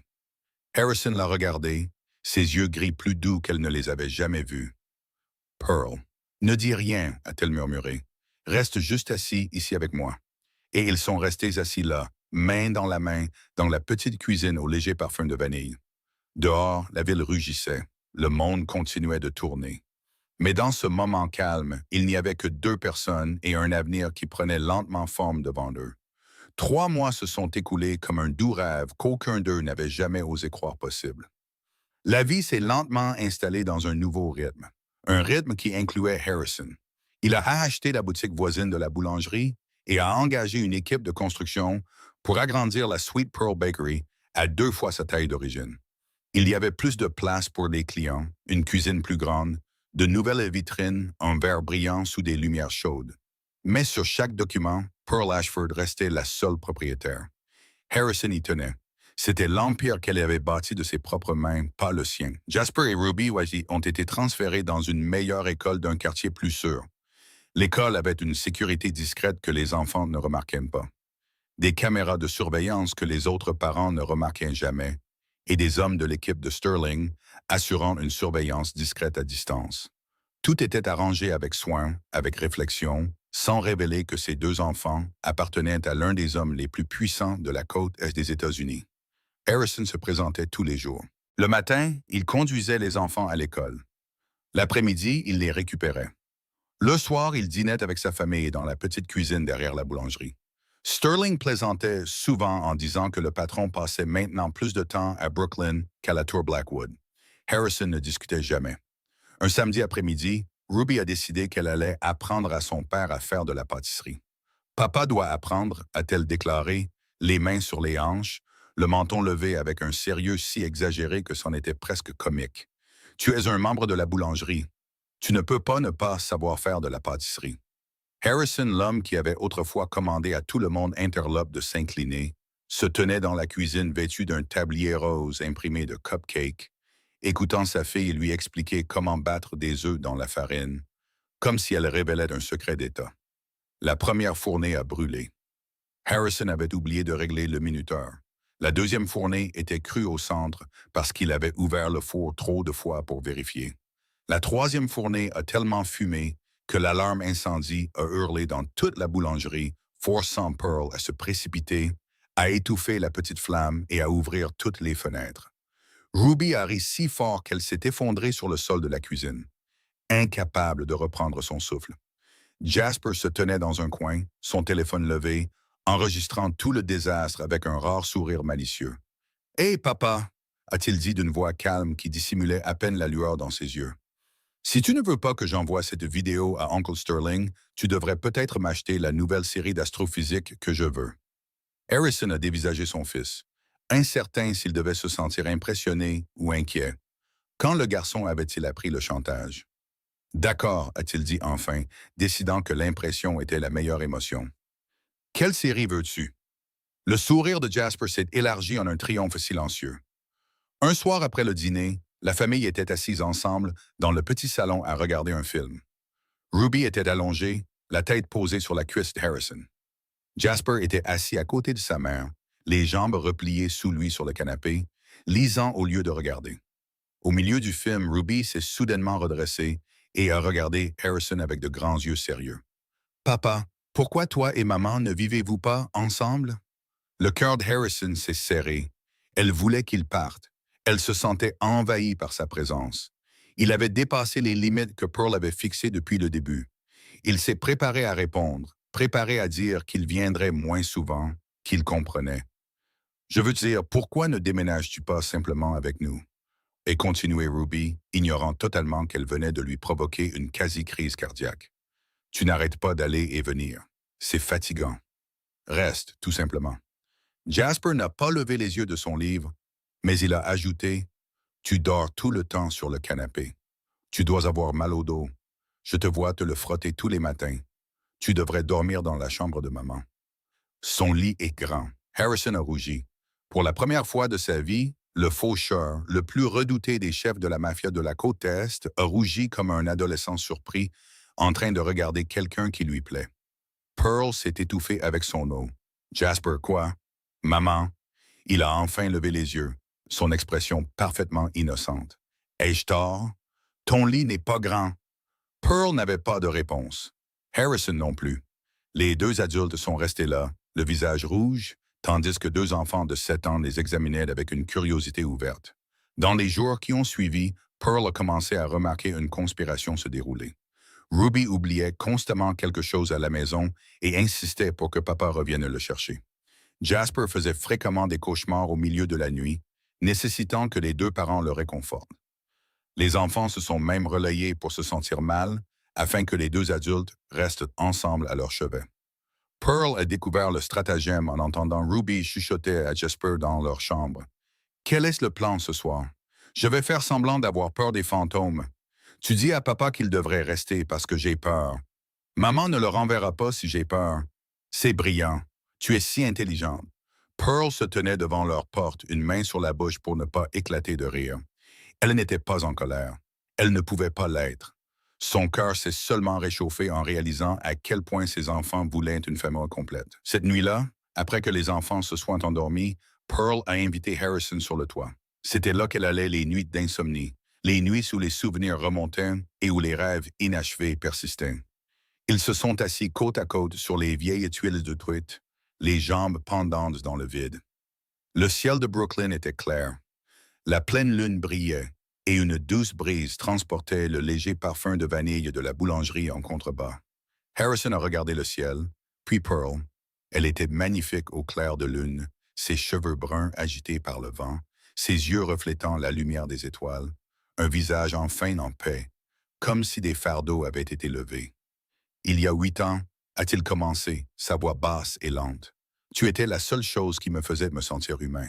Au milieu du sang et de la violence, tu étais la seule lumière. Pearl a gardé son regard sur le ciel, mais elle écoutait.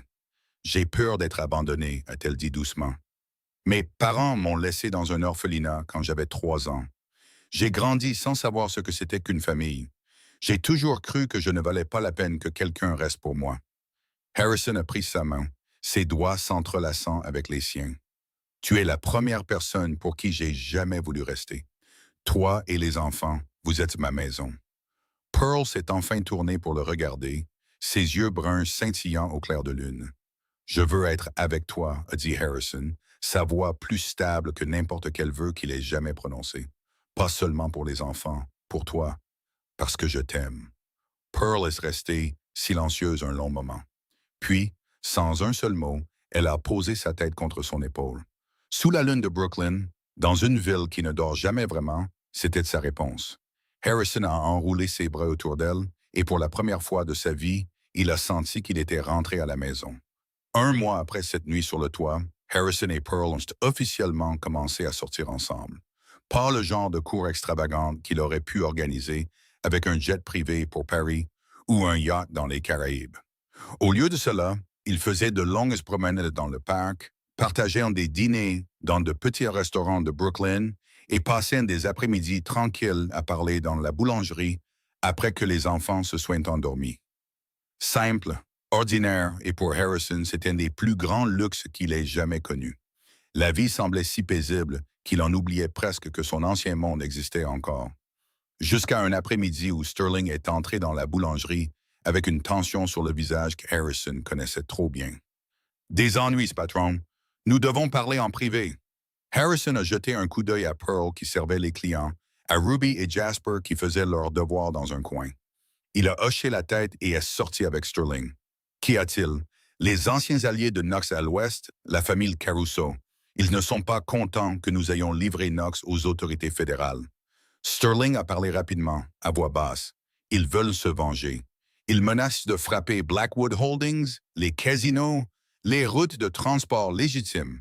Tout, Harrison n'a rien dit, sa mâchoire se crispant. Ils veulent que vous vous en occupiez personnellement, et poursuivit Sterling. Comme au bon vieux temps, ils n'écouteront personne d'autre. Ils ne craignent que le faucheur. Comme au bon vieux temps. Les mots sont tombés lourdement. Harrison a regardé à travers la vitrine de la boulangerie. Ruby riait de quelque chose que Jasper avait dit. Pearl tendait un croissant à un client. De la chaleur dans son sourire. Sa famille. La vie qu'il était en train de construire, patron, a insisté doucement Sterling. Harrison s'est retourné vers l'homme qui s'était tenu à ses côtés pendant 15 ans, à travers les guerres et les tempêtes. J'y réfléchirai, a-t-il dit, puis il est se retourné à l'intérieur. Ce soir-là, Pearl a senti que quelque chose n'allait pas. Harrison était assis à la table du dîner, mais touchait à peine à sa nourriture. Ses yeux gris étaient distants, comme si son esprit avait voyagé loin. Qu'y a-t-il? A-t-elle demandé une fois que les enfants sont montés. Harrison l'a regardé et pour la première fois, n'a rien caché. Il lui a parlé de la famille Caruso, des menaces contre Blackwood Holdings, de la demande de Sterling qu'il revienne s'occuper des choses à l'ancienne. Pearl a écouté sans expression. Quand il a fini, elle a demandé doucement. « Tu dois y aller ?» Harrison a regardé dans ses yeux bruns, les yeux qui étaient devenus son encre. Puis il a jeté un coup d'œil vers le salon où Ruby et Jasper jouaient aux échecs par terre. Ruby perdait lamentablement, mais riait toujours. Jasper expliquait patiemment pourquoi son dernier coup était mauvais. Pendant 20 ans, face à une situation comme celle-ci, Harrison se serait levé et serait parti sans hésitation. Il serait retourné dans l'ombre et aurait résolu le problème avec pouvoir et peur. Il aurait été le faucheur. Mais maintenant, il avait ce qu'il n'avait jamais possédé auparavant. Une raison de rester. Non, a-t-il dit fermement. Sterling peut s'en occuper. Je reste ici. Pearl n'a pas parlé, mais ses yeux se sont illuminés. Harrison a sorti son téléphone et a appelé Sterling. Sterling, écoute attentivement. Je ne viendrai pas. Tu t'occuperas de Caruso.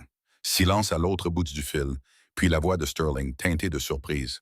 Patron, vous êtes sûr? C'est sérieux. Je te fais confiance, a répondu Harrison. Pendant 15 ans, tu as été à mes côtés. Tu sais comment gérer ça. Fais ce qui doit être fait, mais évite les fusions de sang si possible. Je veux que Blackwood Holdings continue sur sa nouvelle voie. Le silence s'est étiré. Puis Sterling a répondu, sa voix légèrement instable. Compris, monsieur, je m'en occupe. Je sais que tu le feras. Harrison a mis fin à l'appel et a regardé Pearl. Pour la première fois en 20 ans, a-t-il dit doucement, je laisse quelqu'un d'autre s'occuper de quelque chose d'important. Pearl a posé sa main sur la sienne. C'est le bon choix. Cette nuit-là, Harrison est resté à la boulangerie comme il le faisait dernièrement. Mais cette fois, quand Ruby a demandé une histoire pour s'endormir, c'est lui qui s'est assis à côté de son lit. Il a ouvert le livre qu'elle avait choisi, un conte de fées sur une princesse et un prince, et a lu d'une voix basse et stable, tandis que Ruby se blottissait contre son oreiller, ses paupières s'alourdissant lentement. Jasper était allongé dans l'autre lit, faisant semblant de lire, mais écoutant vraiment la voix de son père. Harrison a terminé la dernière page où le prince et la princesse vécurent heureux pour toujours. Ruby dormait déjà, sa respiration douce et régulière. Jasper a fermé son livre, les yeux fermés. Harrison s'est levé et a doucement tiré les couvertures sur chaque enfant. Quand il s'est retourné, Pearl se tenait dans l'embrasure de la porte. Des larmes brillaient sur ses joues. Harrison s'est approché d'elle et les a essuyées avec son pouce. « Pourquoi pleures-tu? » Pearl l'a regardé, ses yeux brillants dans la faible lumière du couloir. « Parce que tu es là, » a-t-elle murmuré. « Tu es vraiment là. Tu as choisi de rester. » Harrison l'a attiré dans ses bras, posant son menton sur le sommet de sa tête.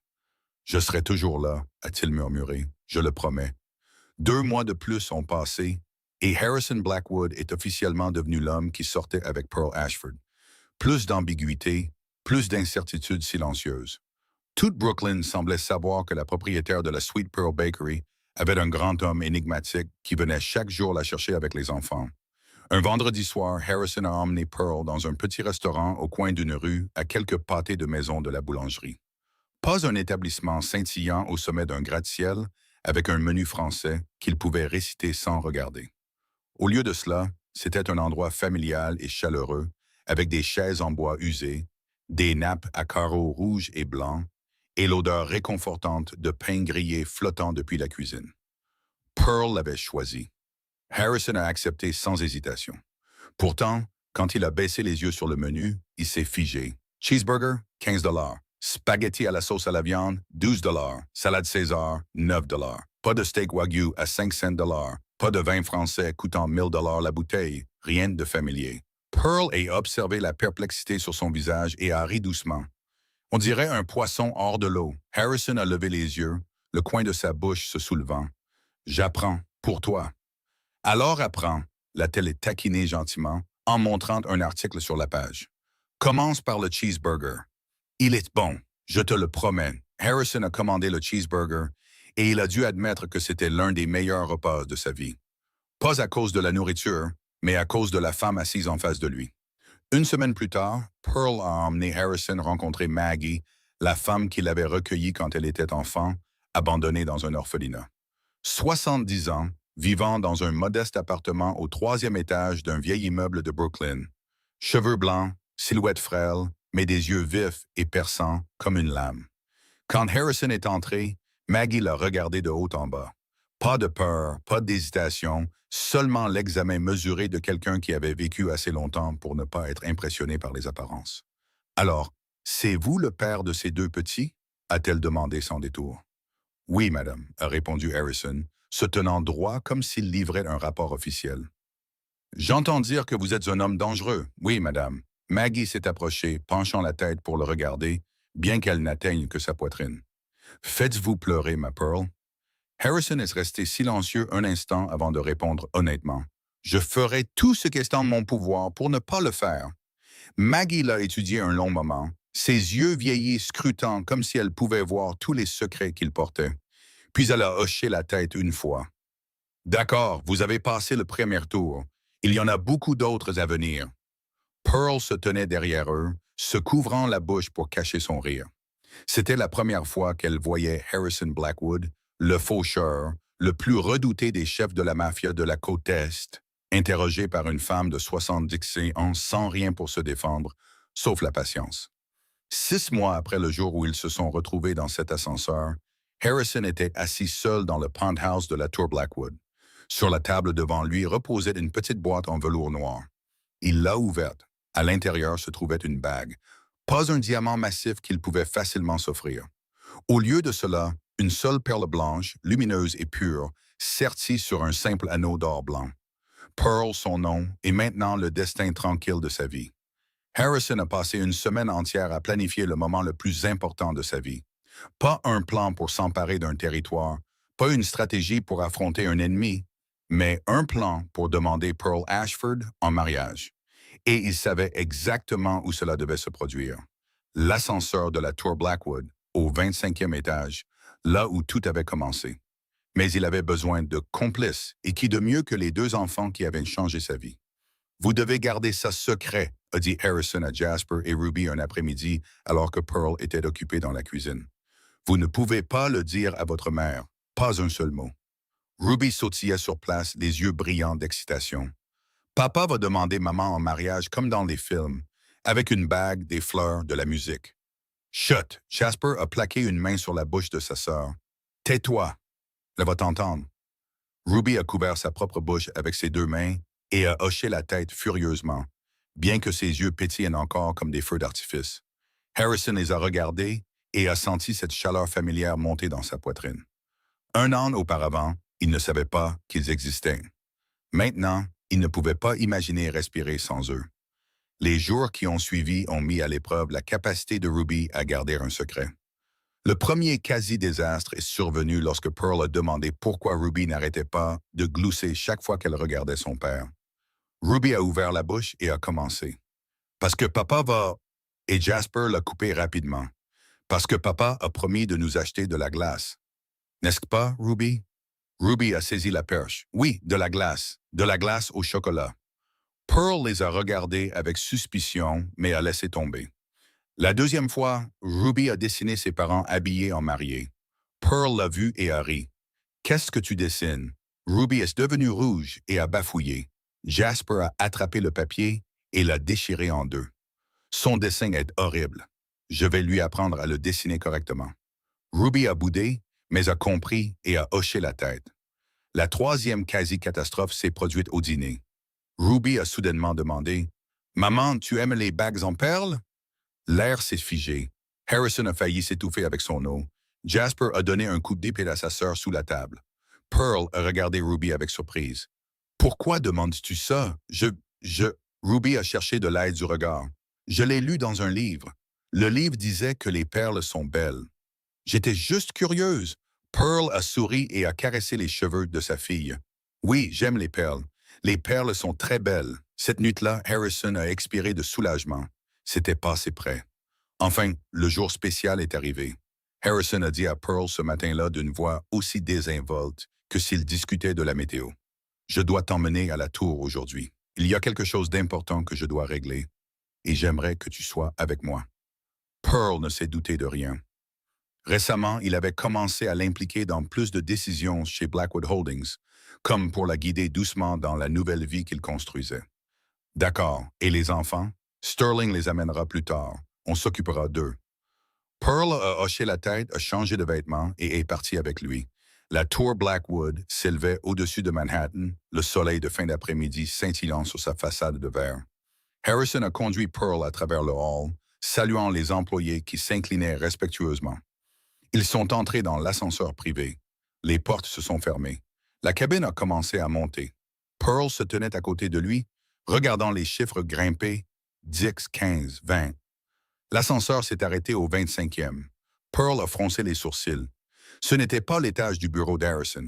Les portes se sont ouvertes et elle s'est figée. Jasper et Ruby se tenaient dans le couloir. Ruby tenait un bouquet de roses rouges, presque aussi grand qu'elle. Jasper tenait une petite pancarte écrite à la main qui disait « Maman, regarde derrière toi ».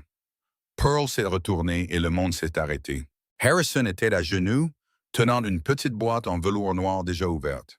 À l'intérieur reposait la bague, la perle blanche brillant doucement sous les lumières de l'ascenseur. « Il y a un an, a commencé Harrison, sa voix profonde et tremblante d'une manière qu'il n'aurait jamais imaginé possible. Deux enfants sont entrés dans cet ascenseur à cet étage précis et ont dit 6 mots qui ont changé ma vie. Ils ont dit « Tu es notre père ». Pearl a couvert sa bouche alors que les larmes coulaient librement. Aujourd'hui, je m'agenouille ici où tout a commencé et je te dis que j'ai trouvé ma famille. J'ai trouvé ma maison et ma maison, c'est toi. Ce sont les enfants. C'est tout ce que nous avons construit ensemble. Harrison a légèrement levé la bague. Pearl Ashford, veux-tu? Dis oui, maman, a éclaté Ruby, incapable de se contenir. Papa vieillit, son genou doit lui faire mal. Ruby, a sifflé Jasper en tirant sur son bras. Laisse-le finir. Mais il est à genoux depuis longtemps, a protesté Ruby. Le rire a rempli l'ascenseur. Même Sterling, posté discrètement à distance, a dû se détourner pour cacher son sourire. Pearl a ri à travers ses larmes et a regardé Harrison, toujours à genoux avec une expression à la fois amusée et rayonnante d'amour. Oui, a-t-elle murmuré, sa voix se brisant. Oui, oui. 1 million de fois oui. Harrison a glissé la bague au doigt de Pearl et s'est levé pour l'embrasser. Ruby et Jasper se sont précipités, enroulant leurs bras autour de leurs deux parents. Ils se tenaient tous les quatre dans ce petit ascenseur au 25e étage de la Tour Blackwood, l'endroit où le destin les avait réunis 1 an auparavant. Et Harrison Blackwood, le faucheur, le plus redouté des chefs de la mafia de la côte est des États-Unis, a pleuré pour la 2e fois en 1 an, pour la première fois en 20 ans avant cela.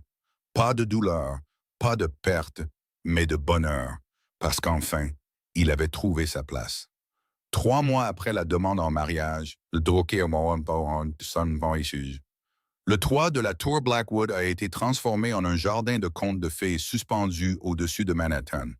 Des roses blanches et de douces guirlandes de lumière scintillaient partout. Pourtant, rien ne semblait extravagant ou ostentatoire. C'était simple, chaleureux, rempli d'amour. C'était l'endroit même où, 1 an plus tôt, Harrison avait quitté une réunion cruciale pour courir après 2 enfants inconnus qui étaient entrés dans son ascenseur et l'avaient appelé papa.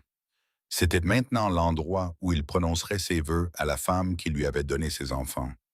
Le mariage était petit, pas plus de 30 invités, pas de chef de la mafia présent, pas de marché murmuré dans des coins sombres, pas de garde armée le long des murs, seulement la famille et les personnes qui comptaient le plus.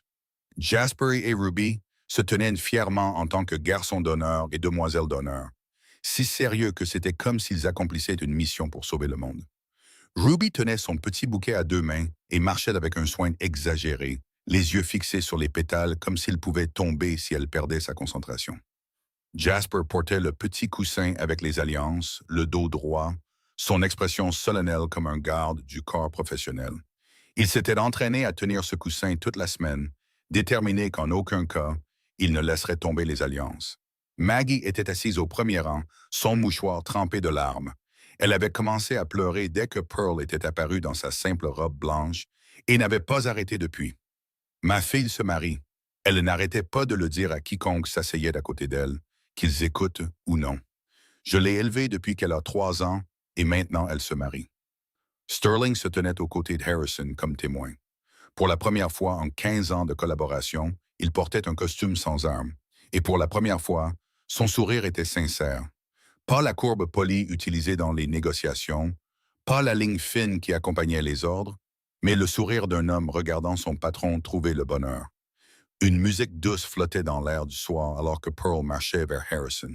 Elle était à couper le souffle dans sa simple robe blanche, Ses cheveux bruns relevés avec quelques mèches lâches effleurant sa joue.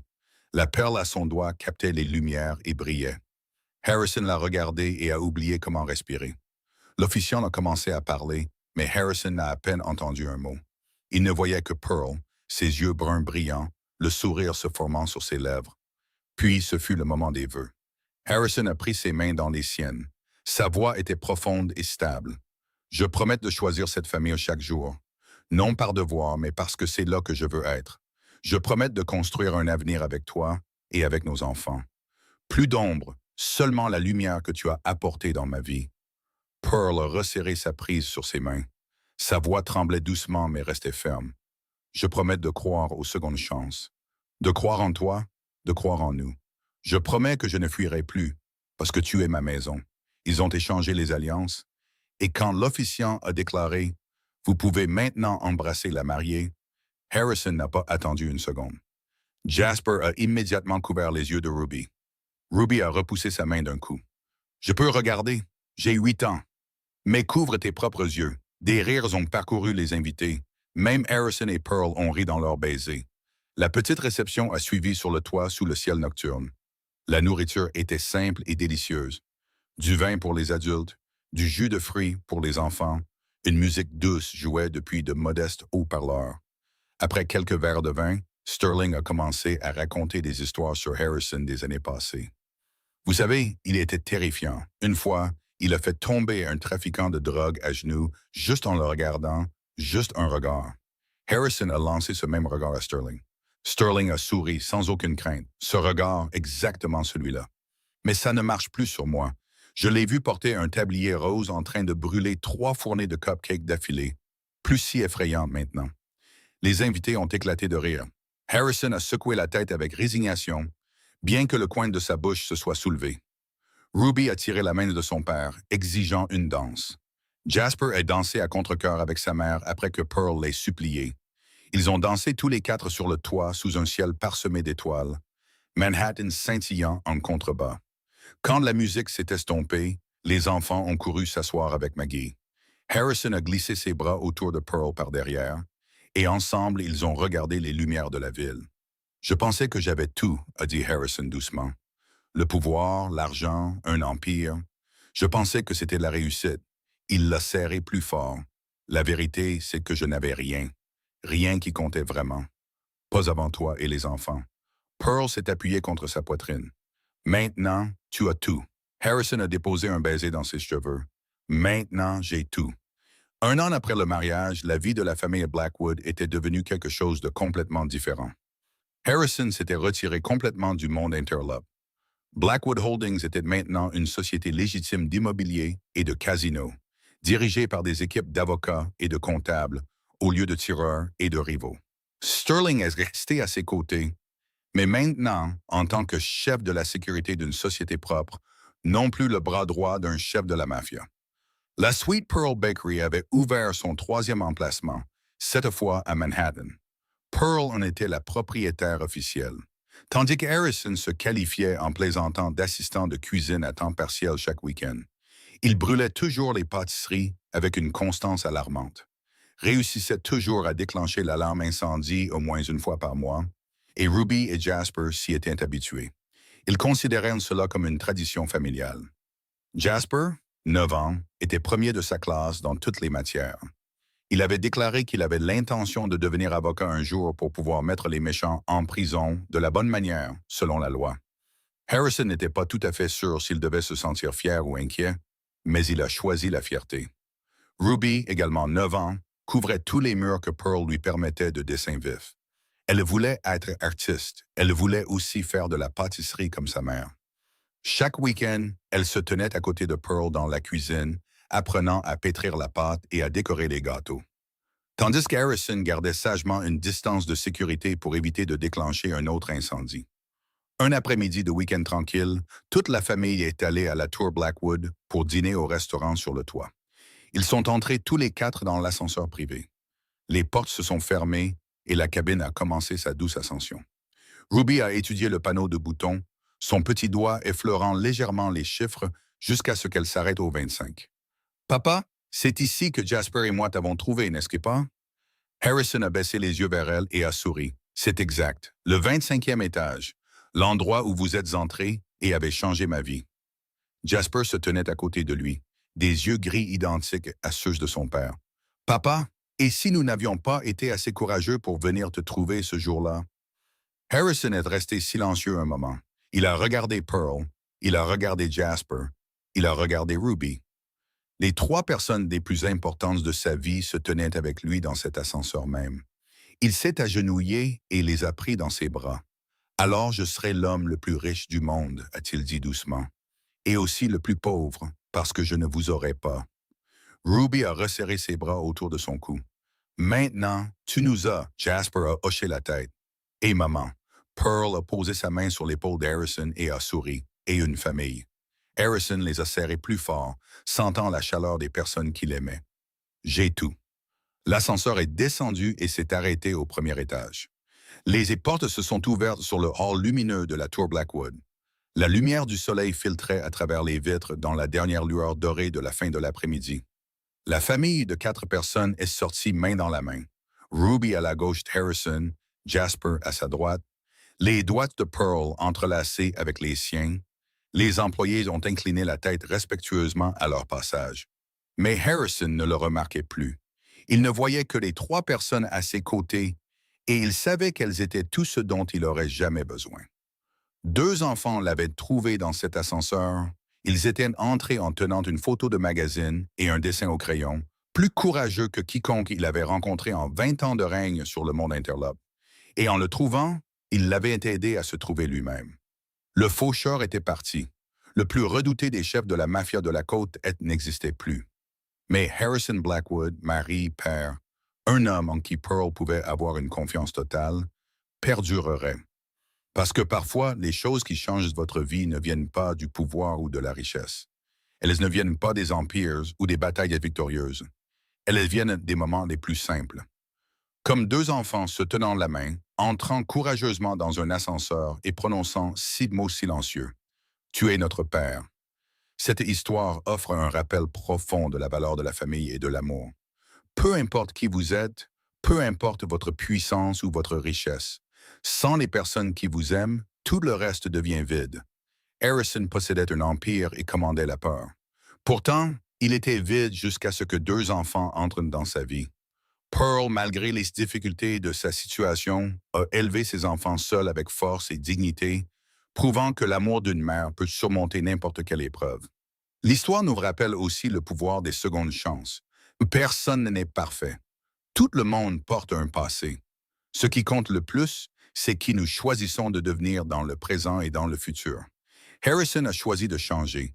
Il a choisi de quitter l'ombre et d'entrer dans la lumière. Et ce choix lui a apporté le vrai bonheur. Et vous, que vous inspire cette histoire dans la vie réelle? Croyez-vous aux secondes chances? Quelqu'un a-t-il déjà changé votre vie simplement en y entrant? Nous aimerions vraiment savoir ce que vous avez sur le cœur. S'il vous plaît, laissez un commentaire ci-dessous et partagez votre propre histoire. Si cette histoire vous a touché, appuyez sur le bouton « J'aime » pour nous soutenir et n'oubliez pas de vous abonner et d'activer les notifications pour ne pas manquer la prochaine histoire émouvante chaque jour. Au revoir pour l'instant et on se retrouve dans la prochaine vidéo.